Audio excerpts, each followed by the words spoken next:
Yo, what's up? I am the one and only DJ Ice Mike 1200. Check this out. Right now, you are watching the Donnie Houston Show, America's #1 podcast for letting you know who the real artists are and who the real producers are. You heard me? So check us out. This is the episode of Ice Mike 1200.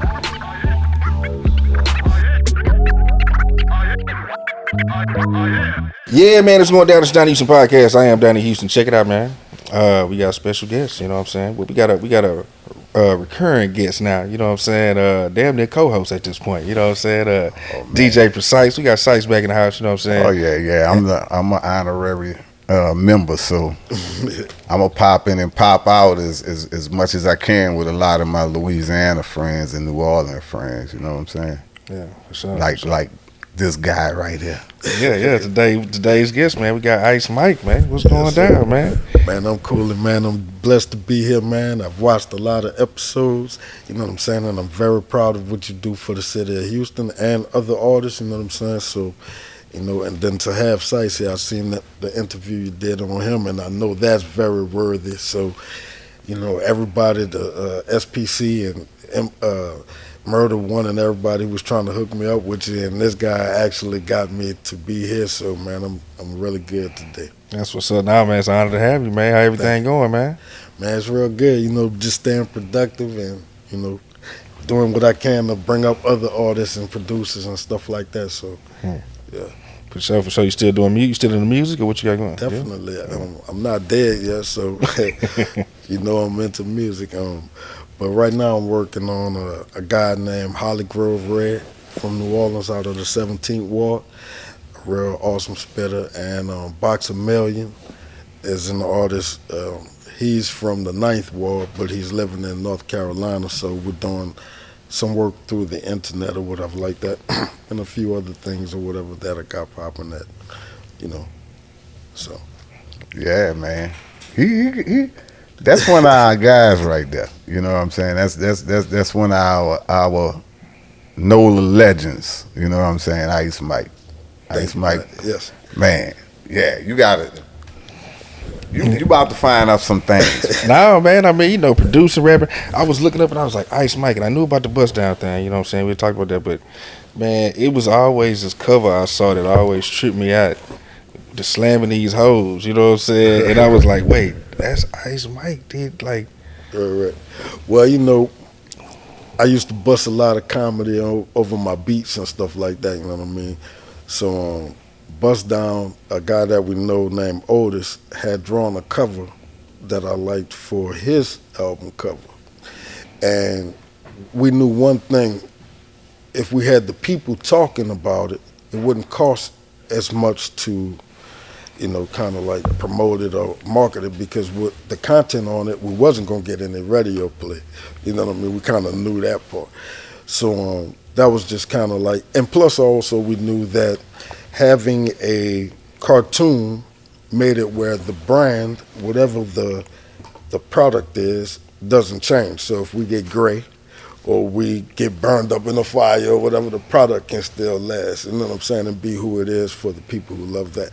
So that was just another crazy idea of, man, let's go all the fucking way. You know what I'm saying? So slamming these hoes, you know, to some people it might mean, hey, babe, I need a shirt, or I'm going to the dance, I need some shoes, you can help me out or whatever, you know, bring me some food stamps or whatever, such and such, pack my kitchen up or whatever. You know, little chicks will be doing that kind of thing or whatever like this. So once you get on another level with it, bitch, I need some datings. You know what I'm saying? So how we gonna do this? You know what I mean? So slamming these hoes was kind of like, you know, let's pack all that wild stuff into an album and make the cover intriguing to draw people who want that into it. So yeah. So where does that fall in your career as far as like with doing the bust down and, you know what I'm saying, even just coming up and all that? Like where does that fall in? It was my second LP, and it was after Bust Down's release with Luke. So, yeah. So you started out producer first or a rapper? Actually, I started as a drummer and I became a DJ. And I also was DJing on the radio and stuff like that. And this guy, Slick Leo, who is like the godfather of mixes, and he is from our city, New Orleans, Louisiana. And And Slick Leo, he would travel back and forth to New York and come back and play different records and stuff like that that would blow our minds. And all the DJs of the city would stay up overnight to tape him. Around what year is this we talking about? This is 82 to 86. Oh, early still. Okay. Right. Yeah. So, like, when he was mixing on the radio, this guy named Troy Price had brought me to the radio station and got Slick to let me spin for a little while they take a break. And A.D. Barry, who was running the boards, he ran back to the back and he was like, man, who's doing that? That's Slick, such and such. And he seen me back there. So I plugged the headphones into the microphone. I'm starting to talk like, and he's like, hey, what I'm saying? Woo. So with these guys bringing me on, it kind of made a name for me to spin at the radio. Then the guy Troy got me to DJ at this club called Sensations, which used to be the Old Famous, which is where Slick Leo first used to DJ at. So by me creating records and stuff like that, I would try to get all my friends who were creating records as well to press them. And that's one of the ways that Ice and I met. A mutual friend of ours, this guy named Anthony Rout, who has passed away, but he, man, a solid cat, man. Listen, days when I have money, what camera we on? Big Fest. Right. Fest would come scoop me up from across the river and bring me to Piccadilly's and get me something to eat.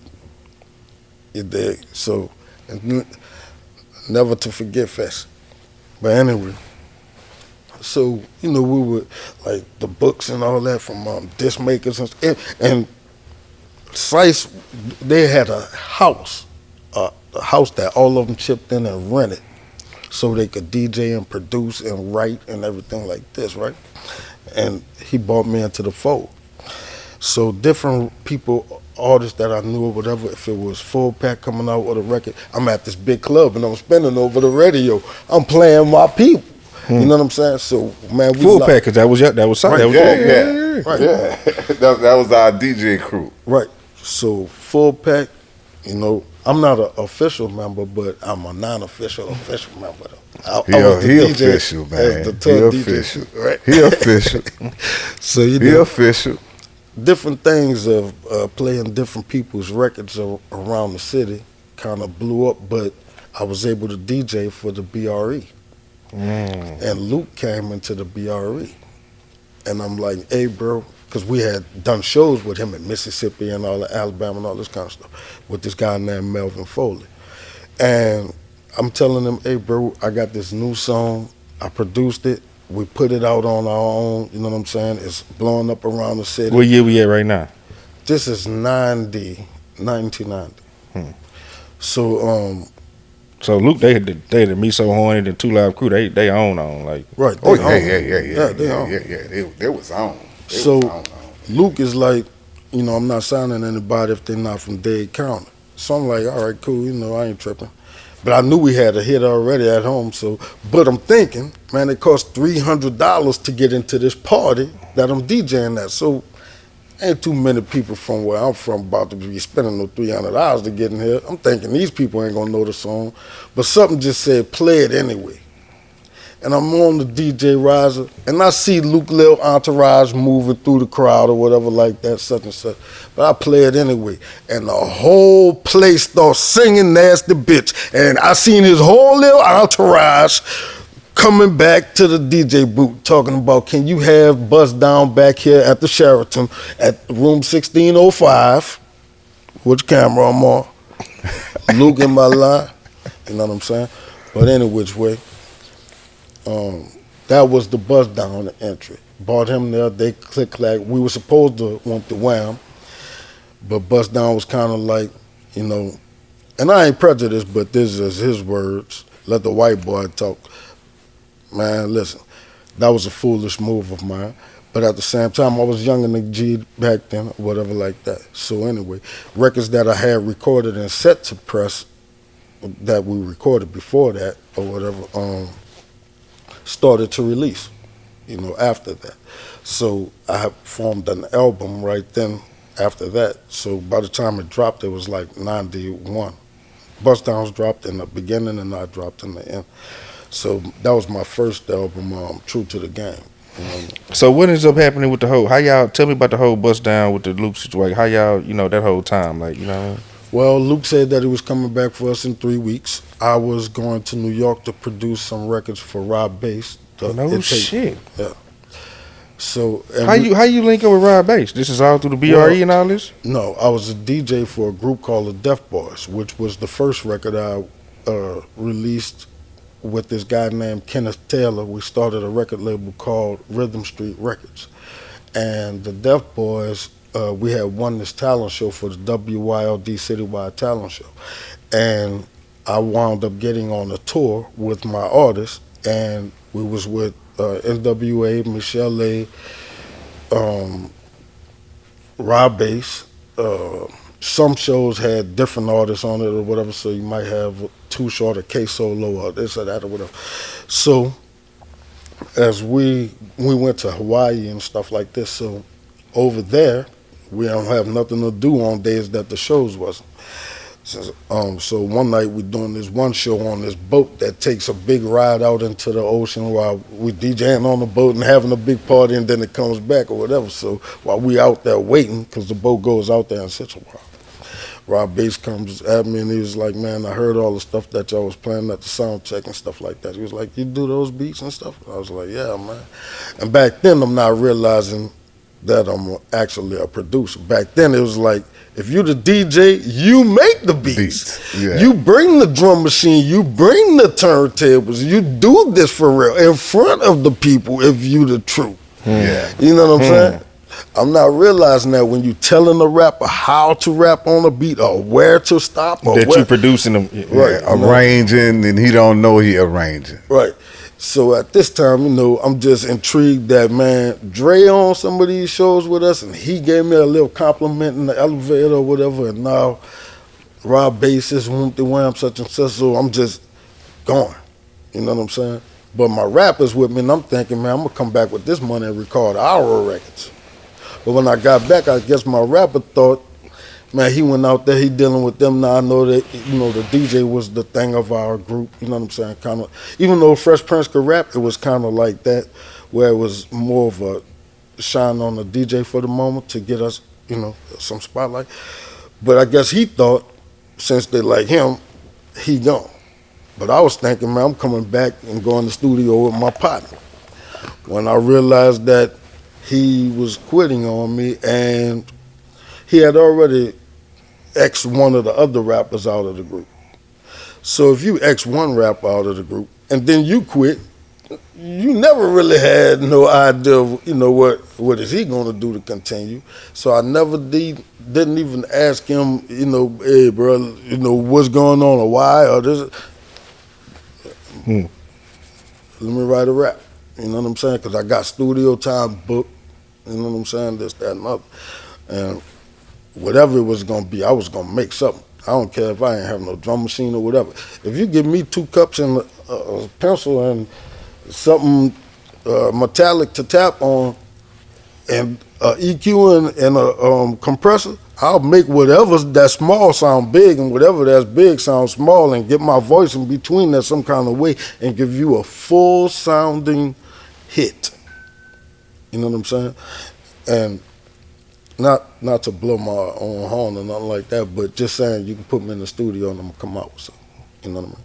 So just with that, man, I just went in and I wrote a song, and Bust Down asked me if he could join me on it or whatever. So I was like, yeah, sure. So he came in, then he wrote this little part for this guy who was another DJ in my city. He introduced me to another dude who thought that I wanted to do some street work with him. I was like, nah, man, but I got this little record popping, you know what I'm saying, on the radio playing my shit or whatever. But what I do need is to get some 12 inches, you dig? So he loaned me some money or whatever like that. The guy who Sice was telling you about, Chuck, you know what I'm saying? Oh, no shit. Yeah. So you're going to learn some stuff today. Remember I was telling you Chuck was helping people before we start Big Boy Records. He had a thing that was C&M. It was Chuck and Mike. Yeah. So Rob owned the club. which is our other Sensations. partner at Big Boy Records, Rob. Rob Shop. Yeah. Yeah. Okay. Oh, no Right. shit. So my thing was this. Me myself, I know this. I'm not no rap type of dude, but I ain't no church type of. I am a church type of dude. I ain't gonna lie. But at the same time, I ain't like if you do something I ain't with the police, I ain't about to go. Hey, bro, ooh, that ain't me. But I do know this. When I try to do something, God showed me immediately. This ain't for you. I tried the wham. That wasn't for me. To try this, that. The only thing he always keep money in my pocket or the lights on with or whatever is music. It did. Even if I got a mortgage due or whatever like that, and something about this music need to happen, sometimes I'll skate with the music and just know by faith that that's gonna happen. And some kind of way God do take care. Sometimes I might have to suffer for a moment, but I ain't in jail, I ain't in prison. My roof is good, I ain't freezing, so I'm good. But any which way, what was I? We talking about you get the money from Chuck. Okay, For the cool. 12 inches. Right, get the money from Chuck, and I'm thinking, listen, bro, with the smallest thing you do, you break that down to the very smallest piece of money. If you blew it up with something else, a aid, you could take what is $20 and make $40, right? He was like, yeah. So I was like, check this shit out. I can take this damn cassette, and when you spend $1 to make this, you make $10 with that. So where you was getting dollar for dollar, and I'm getting $9 to get this extra one. And then we could do this. He like, man, it sound good, but I don't know, this, that, and other. Rob, where I was DJing with the club, one of his partners wanted to back out. So they needed to keep the club going. So he wanted me to introduce him to Chuck. So certainly, I bring them together. I'm like, Chuck, man, he cool, you know what I'm saying? He not, because Chuck was really, he don't want to meet nobody. You know what I'm saying? If he don't know you already or whatever like that, because he had a little crew of little young dudes who worked for him or whatever, and you talk to them or whatever, but you don't fuck with him. So I'm like, man, he cool, man. He's like, I don't trust him. He, I guess he thought Rob was soft or whatever like that. Rob a big dude, but he's soft spoken.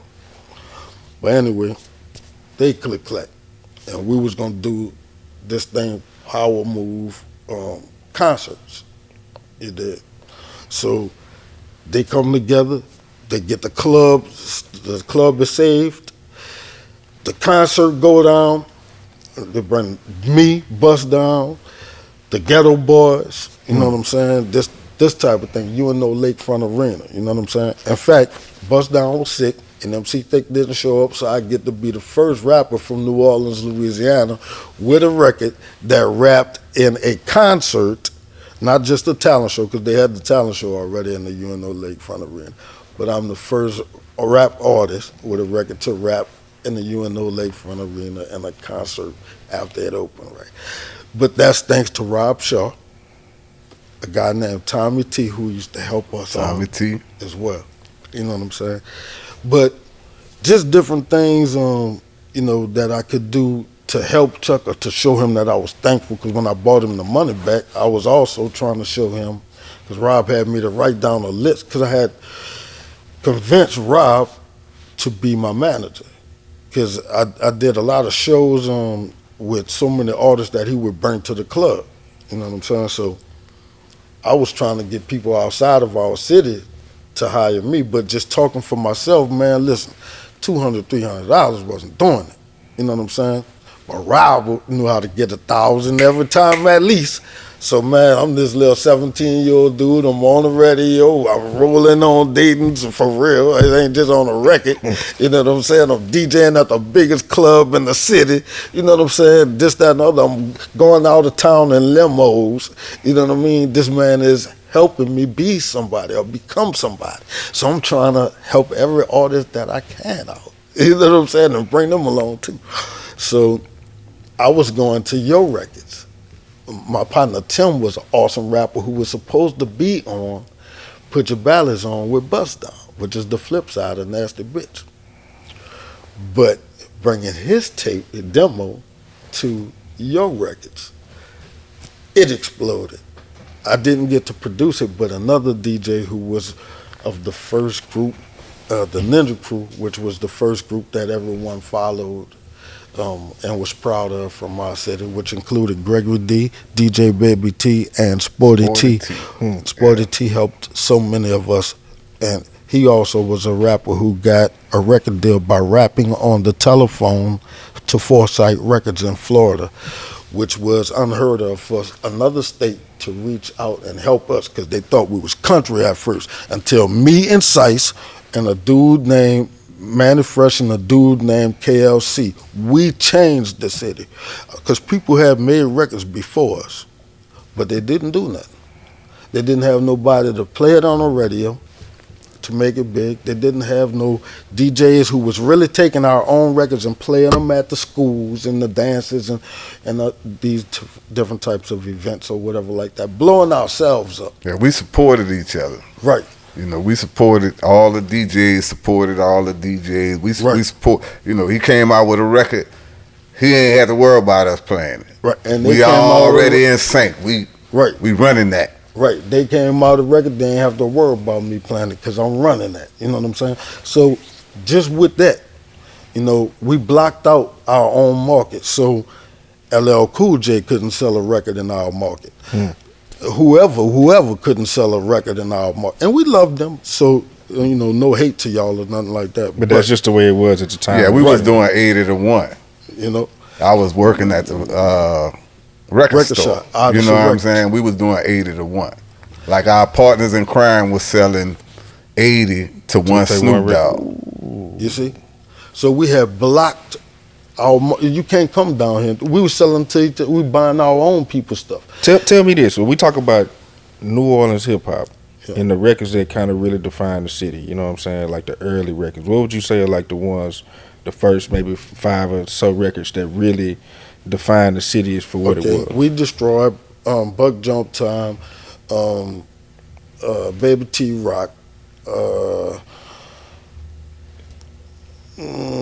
Clap to This, and these are basically mostly, well, Gregory D is in all of these groups. Yeah, that's what I was about to say. The common denominator in there is Gregory D and Manny Fresh. Right. But one of the records was Baby T as the DJ and producer, but Manny Fresh produced a lot of those records as well.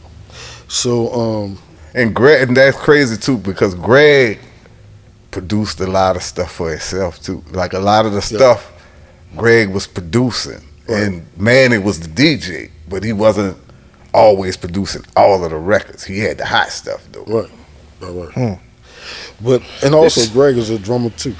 But yeah, we talked about that. We played in the band and all of that stuff. Yeah. But you know, so many things, man. Our city was buying ourselves, each other. We supporting each other, you know. And once Bounce came out, it, like Sice was telling you, it was a gangster thing. You know what I'm saying? So you pull up at Discovery or something like that. This playing, people shooting, this, that, and other, such and such, or whatever. So yeah, the chicks who like the gangsters start popping and stuff like that. They throwing money for the little chicks, so they keep doing it. So the little people who standing around them start making a song for the chicks to dance to, and Bounce exploded and seemed like it's about the chicks, but it was gangsta at first. Yeah. Right? So once Bounce came in, then once anybody could make some money, even certain rappers started watering themselves down to try to get a hit right quick to get on. You see?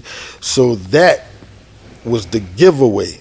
And then once you had somebody else saying in California that they're blowing up in New Orleans, and then telling people in New Orleans that they blow it up in California, some kind of way, if you not, but they both believe in it, you really do blow up. You see what I'm saying? But then, now, the company that they were signed to, or working with, was able to put the West Side Connection was the first thing that broke our market, that was selling in our market beside bounce or beside rap. The group West Side Connection. Yeah. So way to the end. That's 96. Like, right, man, we had it sold up for real. And once Big Boy there wasn't, you couldn't, up until maybe 99. Bro, when they came out with the song, You wasn't really coming in. They were skipping that market.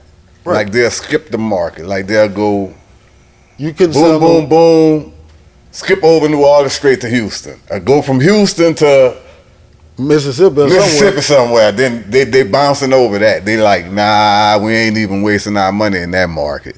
You see, So that's why it was such a big deal when Jay-Z did the shit with Cash Money, and you know what I mean? Oh yeah, and when Puffy and them and everybody started, because you couldn't get the market. Right, you had to. See, one thing we knew was, one thing that I realized early by working in the record store was the stuff that he was doing and everybody was doing. I saw it firsthand. We was taking market share. We had the reps coming to the store. We taking market share. Right.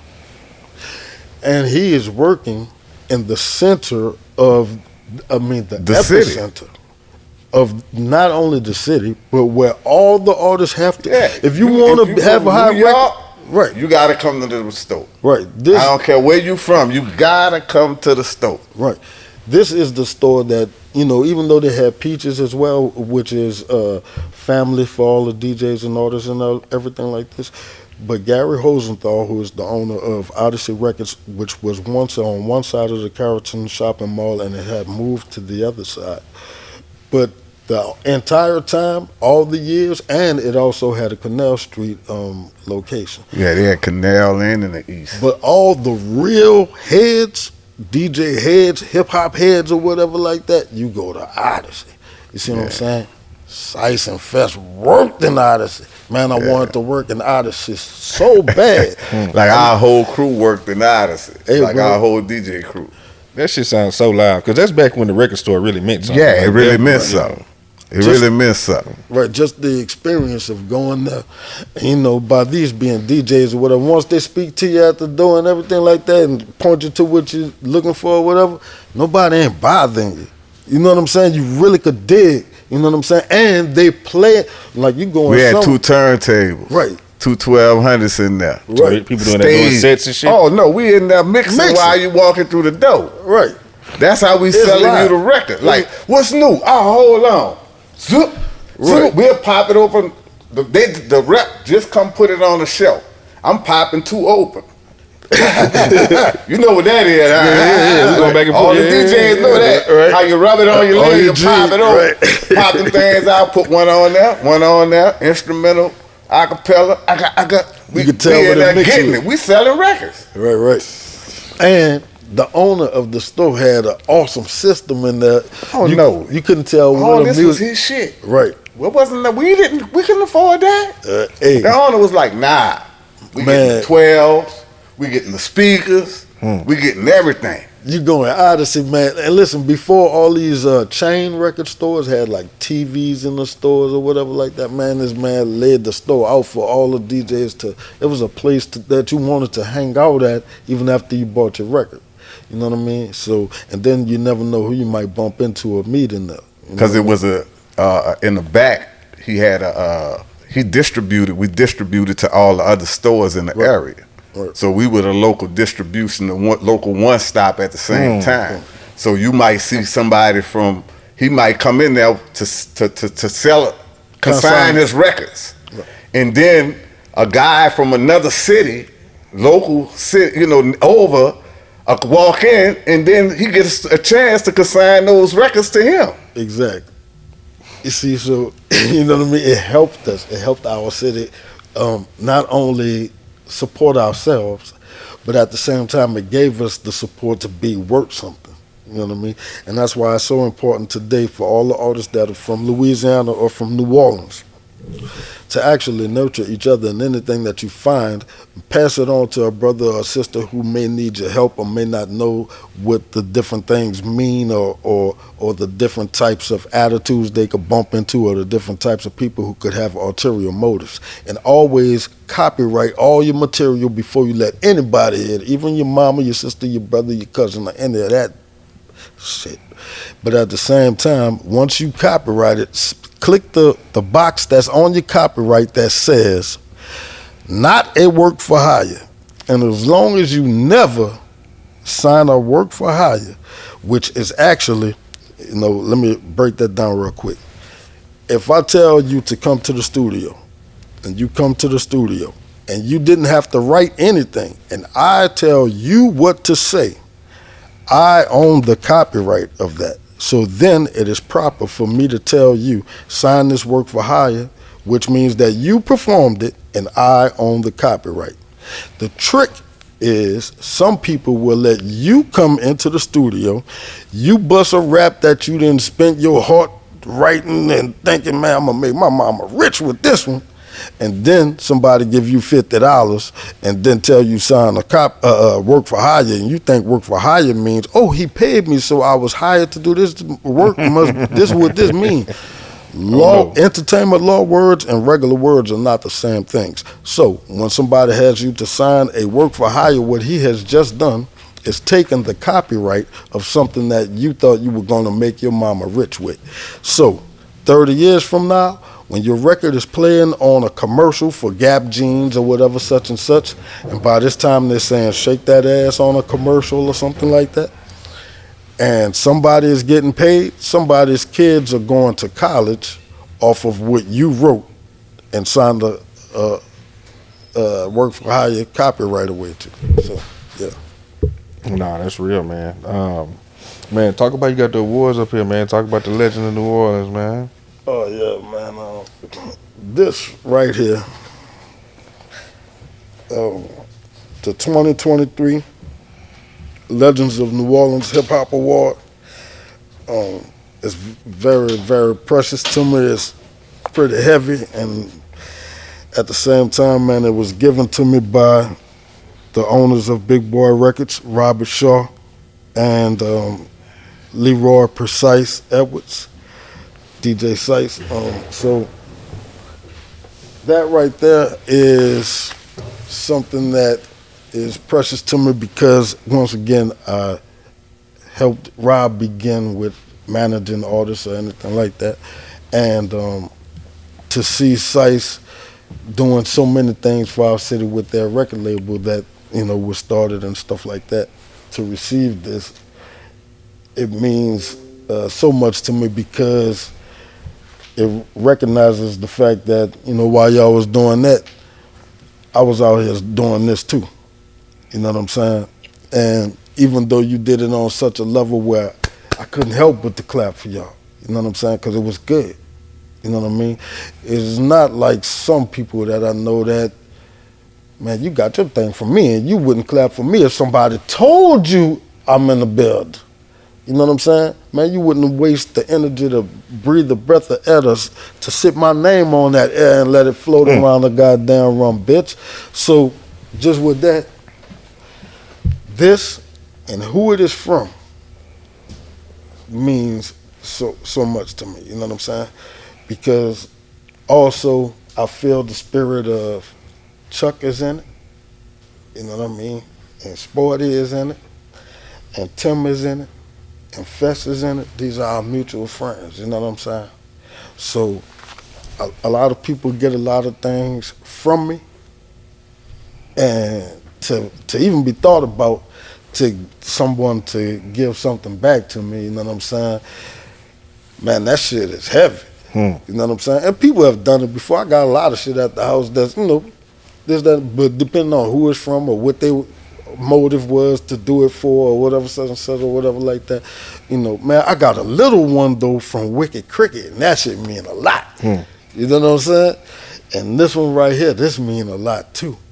You know what I'm saying? So there are things, man, Sice don't even know, but they got shit I was learning from him when he thought, he don't know what I'm around here for. You know what I'm saying? But at the same time, I see one thing. Now, I might have bought you the book to disc makers, but really, my shit don't even have a barcode on the back. But Sice had an EPS and he had a little bag with buku books in that bitch, and one of them motherfuckers said BMI, and it was a white book with blue and white and silver words on that bitch, such and such, and he had the address on that motherfucker. He did, and he was like, if you want your shit right, you have to have your business right, and he pointed at that shit. You did.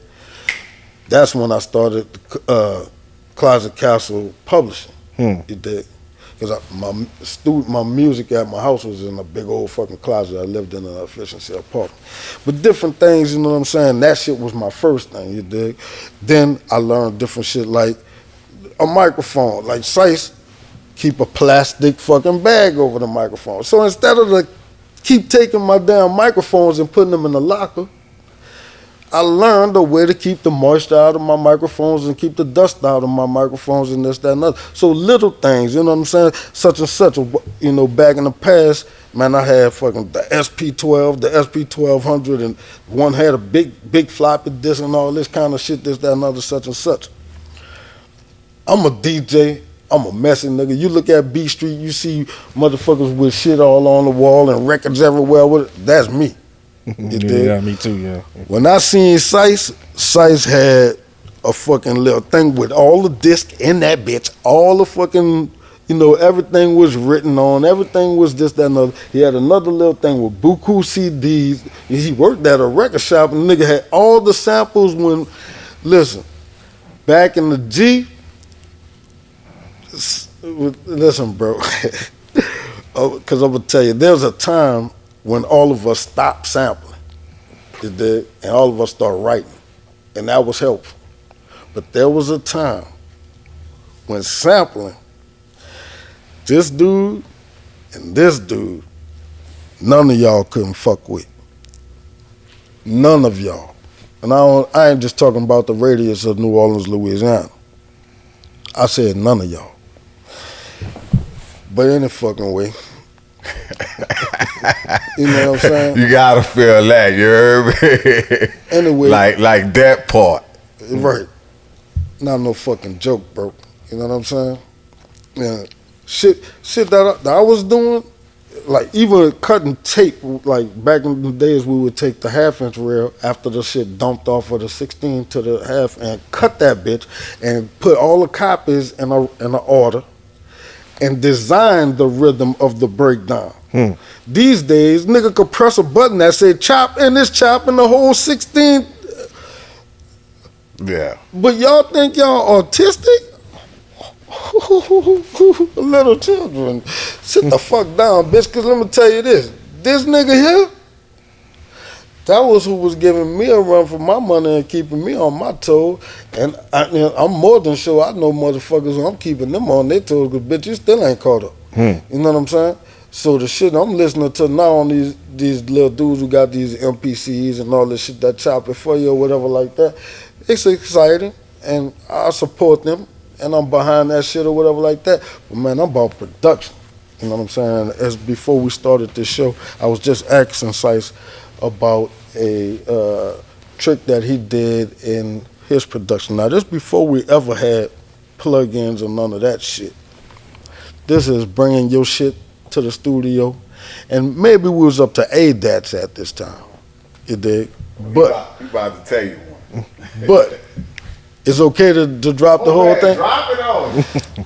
All right, well, man, they got a drag in the music on a Mystical song on the first album. You dig? And Mystical says the words that you're gonna be moving in slow motion. So there's a drag in the music where the music and everything like that slows down and then it picks back up. So there are a few ways that this possibly could be achieved. You dig? But it's always fascinating to listen to because each way that you could think that it could be achieved, it kind of cancels it out with something in it that's happening, cancels out the idea that you could achieve it that way. So just a moment ago, after all these years, I asked Sice, how you pull that one off? So he said, man, you know how that sounds like the power went off? I was like, yeah. He said, because I went to the damn plug. I pulled that bitch out the wall and I plugged it back. Man. So, yeah. So, boom. Being scientific and creative, you know what I'm saying? You know, that's what we live for, bro. That's why, you know, when a rapper is rapping, hey, listen, bro. Like the same way that you wouldn't take a picture of a gangster rapper and put him in front of a gay club and that's the cover. You know what I'm saying? It's the same way that you wouldn't take no whack music and put it behind the artist. You got to be doing the shit that make it sound like this shit come to life, right? So those are some of the tricks and elements of a scientist that, you know what I'm saying, I admire about science as well. So yeah. And to have that award from them, you know what I'm saying? All of that kind of thing is packed into who it's from. You see? Man, talk about, you said doing some stuff with SPC, man. Talk about your SPC relationship. Well, K Reno, a few songs and a few artists that I work with. K Reno has worked on the penmanship of a lot of those songs, as well as he blessed an album of mine with some vocals. And I'm really tight with a lot of the members of the SPC, you know what I'm saying? I have been following their music since the early 90s. And Murder One, the guy who was trying to get me. Murder One, is my guy. Yeah, for sure. Yeah. You know, I'm just down with them. You know what I mean? So I don't have any. Well, I do have work on Murder One's album. I have work on Klondike Cat's album, and I have work on Gangsta Nip's new album. You know what I'm saying? So I got work with them or whatever like that. But just being down with them and seeing what you have done for Houston or whatever like that, and for them to lead me to you is why I was mentioning them earlier. But yeah, man. Certainly. Yeah, I told you we've been checking for you, dog.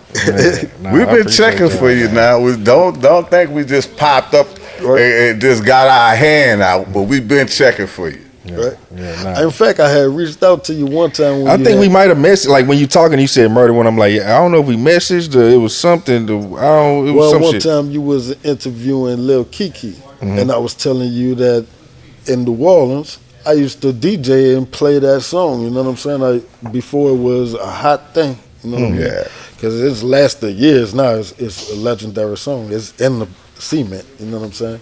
But in New Orleans, you know what I'm saying? Yeah, I was playing that. Right. Even before UGK went to Jive, you know what I'm saying? When they had the Pocket Full of Stones on Big Time Records with Russell. Ask Bun and them who brought them to New Orleans, you know what I'm saying? Who was really supporting that, you know what I mean? So, but also, that's where they met Tim, and that was they were going to do the record for Chuck, which meet me at the border, you know what I'm saying? Man, this dude got so much.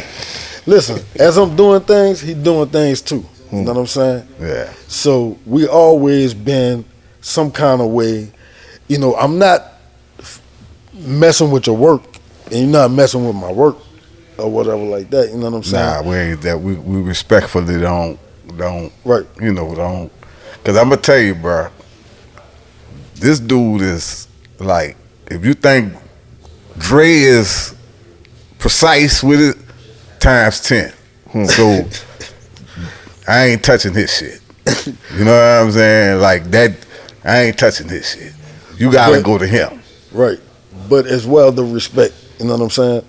Because I already know you got a way that you want it to be, and I'm not about to womb to wham, such and such. But I know it's gonna be right. Now, if you are asking for what I think so far, or what this, that, and other, such and such, I'm gonna be so real, so this way you don't go outside with a booger on your face. You know what I'm saying? Yeah. But that's the love right there. You know what I'm saying? Because we come up doing shows together. We come up from nowhere together. You know what I'm saying? So, man, listen. You know what I mean? It ain't nothing but a thing. But they got a lot of perpetrators, too, and a lot of imposters. So when it's real, you know, like you ain't got to see Sice all the time, but you know he working on something, or you know that he can bring a whole roster to your fucking ass. You know what I'm saying? Not one or two. You know what I'm saying? And even though he had people in his production cast as well, this guy Dave Falk or whatever like that, what I do know is Sice don't need nobody. You know what I'm saying? We had a lot of people on the cast. We had Dave, we had Sean, which is still with me now.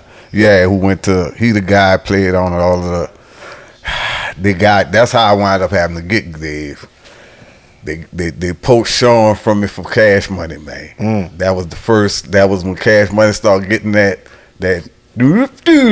Oh yeah, man, they took my guy. But I ain't mad though, cause it's the home team. You know, cause this was the thing was he was with me and Juvie. So when Juvie went with Cash Money, my guy went. You see what I'm saying? So I'm like, hey man, they're a record company. You're a rapper. Sign. But listen, so many people, you know what I mean, wouldn't have their name in the light if it wasn't for Sice. You know what I mean? So just with that, you know, that's a hat off in itself. And like when you come to New Orleans or whatever, you go to the House of Blues, you see this artist come out, that artist come out, this artist come out. Sice came out for a second behind the turntable. He ain't trying to get the, you know, even at this last thing, man, he seemed surprised that Kango was like, man, we got one for you too. I was surprised. I'm the one make the awards. I'm like, how y'all pull this off? You see, but isn't he worthy?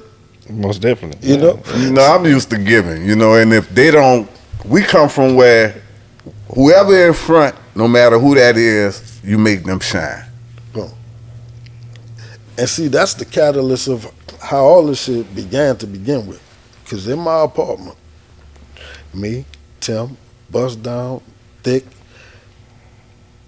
and there's another guy named Ken. Their record they never actually pressed the record. But the thing was this: we are going to make a noise. We're going to take these records and we're going to get the people to, you know that we have them out. You know what I mean? That was the main thing. Even Bust Down, like there was a thing called the Gong Show that would move around the city. You know what I'm saying? And to begin with, one thing I admire about Bust Down, as far as like once that song came out, in the very beginning, people wasn't digging it. You know what I'm saying? But he kept performing the same song. And once you hear them punchlines in there or whatever, and you know where they're coming, you know what to say. You know what I'm saying? So to produce that and put it on its own track, you know what I'm saying, which he used to perform it to Freaky Tales of Too Short. I was wondering that because it got that kind of like that synth bass in there. Yeah. Right, it's made with a 303 bass line by Roland. So I used the 303 bass line sound, and it was made with the 808. So I had the SP12 at the time. But what I was doing was taking the bass drum of Cash Money and Marvelous Ugly People. The very last bass drum is a very long bass drum. Last note on that record was doom. Right. So I take that, I play that through a guitar distortion into a sample of the SP12. And the hi-hats and stuff that were from the 808 was high-pitched. You know what I'm saying? Put a little cowbell in there. But my thing of it is this. The rap is so fucking long. For me to show off and stay in the pocket at the same time to keep it gangster, right? It's not that the song is a hard piece of music. What makes it dope and what makes it hard and what makes other people's try at it not sound so authentic is they're not using the velocity of every fucking thing through all the pieces, and the breakdowns got to stick out to make you, say the words with it. Mm-hmm. You know what I'm saying? So that type of thing is where we were at that time. You know what I mean? But, yeah. Classic record, dog. Classic. Next time he come, it's gonna be a next time. Oh yeah, for sure. He got for sure. he got to bring that drum machine. You still got a drum machine? I got it in the car. Let me tell you. You got it in the car? I'm just playing. He just playing. we got a minute. We got it. You know what I'm saying? We got to set up. We have to set up a speaker and set the drum For machine. sure, I got right monitors and shit in the back, so yeah, we can definitely set all this shit up. Yeah, Yeah, man, the demonstration would be awesome. We gotta let him demonstrate the SP 1200, man. Yeah. But you know, man, now, see, bro, listen. You know, I'm not the only producer on the planet that can rock a club. You know what I'm saying?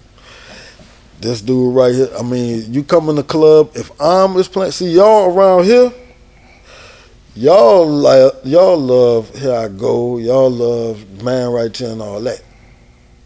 If you go where I'm from, you play any of that shit, it's upset. You know what I'm saying? But you know what I'm saying? And listen, and that Ghetto Twins, woo, woo, woo, motherfucker, where you at, man? Listen. And then y'all like Pump the Party too. Mm-hmm. Pump the Party is our shit. You know what I'm saying? So I mean, I got a lot of fucking records. This nigga got a lot of records. This nigga got a lot. Wait, you did Pump the Party? No, he did Pump the Party. Yeah. You know that's whatchamacallit. That's PNC. Yeah. Right. They be here next week. But listen, bro. You Who played produced Bunny Hop?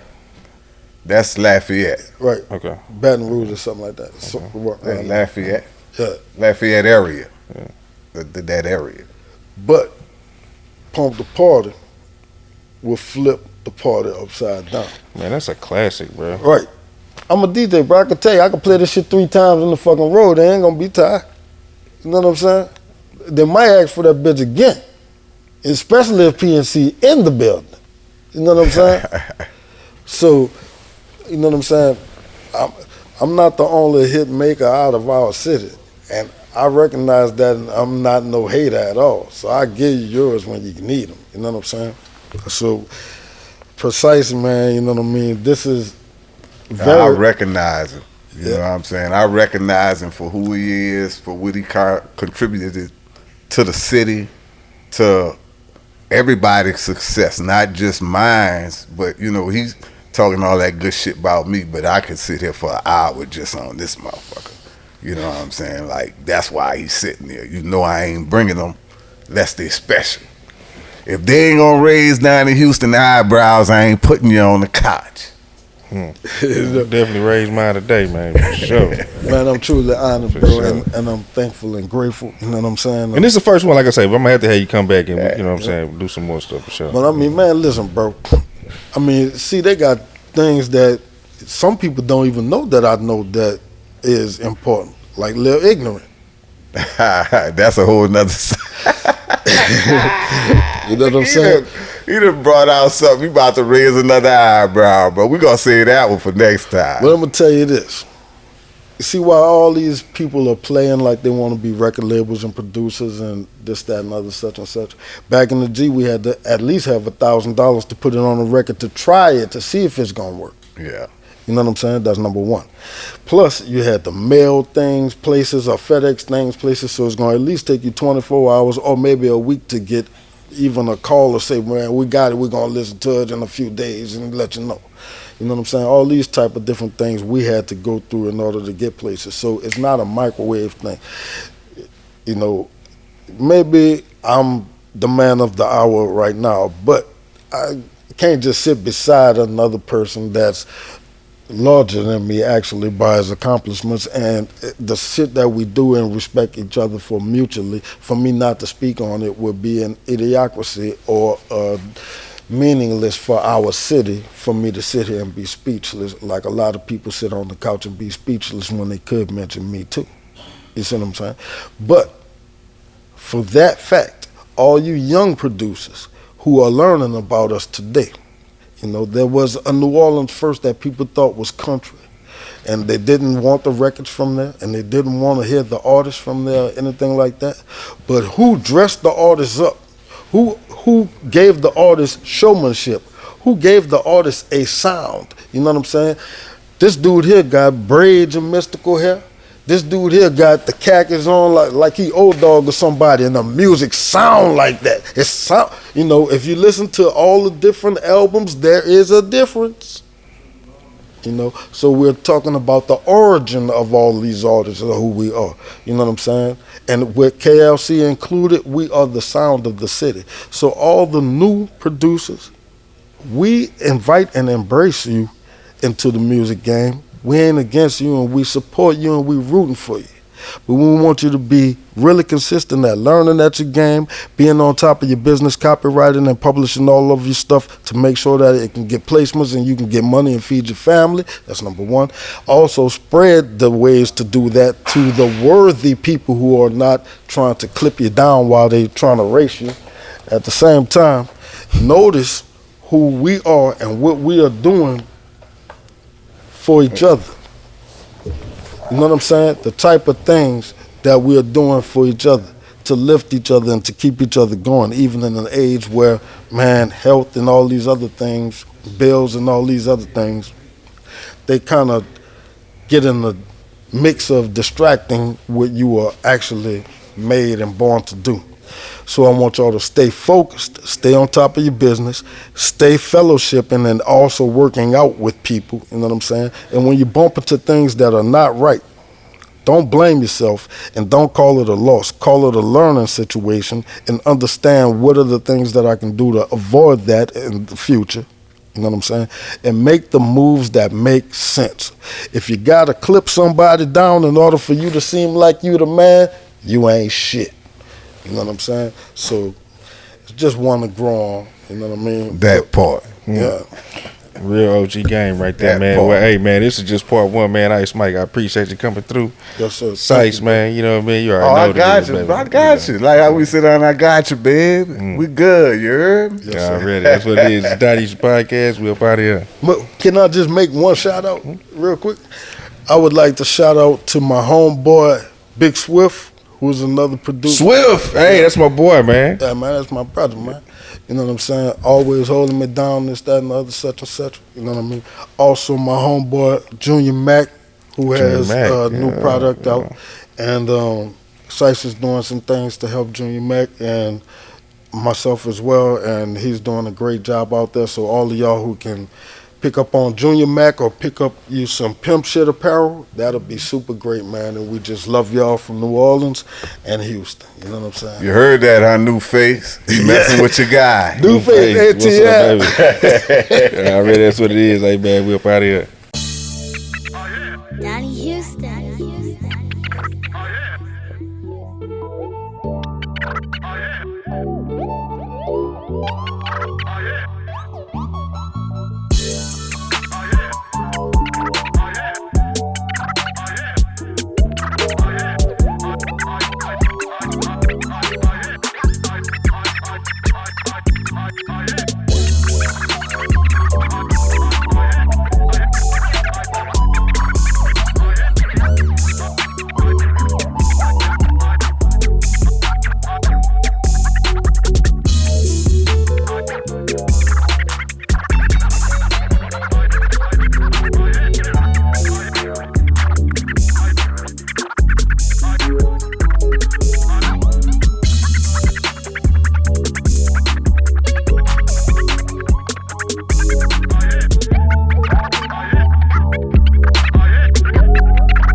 Oh, yeah.